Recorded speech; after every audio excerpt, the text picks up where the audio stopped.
L'iniziativa è nata un anno e qualche mese fa proprio per la passione che io e l'amico Massimiliano abbiamo per la storia locale, in particolare per la Grande Guerra o comunque quelli che erano gli aneddoti del nostro paese, del nostro territorio. Ci siamo trovati e abbiamo deciso di condividere insieme questo percorso che appunto ho iniziato diverso tempo fa e che ha portato poi alla pubblicazione del libro di oggi. Una grande soddisfazione perché comunque man mano che trovavamo documenti o ricercavamo i documenti dai siti internet piuttosto che dagli archivi militari abbiamo sempre trovato più materiale e quindi questo ci ha dato la forza e la voglia di continuare e poi di arrivare alla fine di questa pubblicazione che credo sia una grande ricerca dettagliata di quelli che erano i nostri caduti.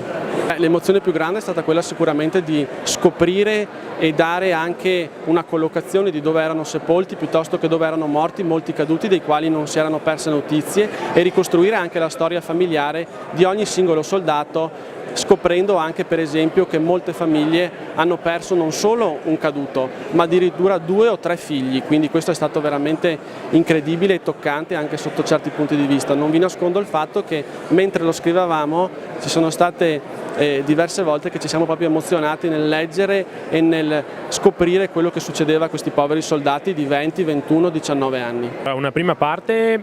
ai diari dei parroci di Farra e di Soligo nell'anno d'occupazione dal novembre del 17 fino all'ottobre del 1918 e poi c'è una seconda parte in cui abbiamo dedicato ad ogni singolo caduto una pagina con i documenti che siamo riusciti a recuperare e le varie informazioni tratte da siti piuttosto che altre ricerche che abbiamo fatto presso l'Archivio di Stato di Treviso. Abbiamo all'incirca un anno e mezzo di lavoro alle spalle e abbiamo recuperato per la maggior parte ruoli matricolari,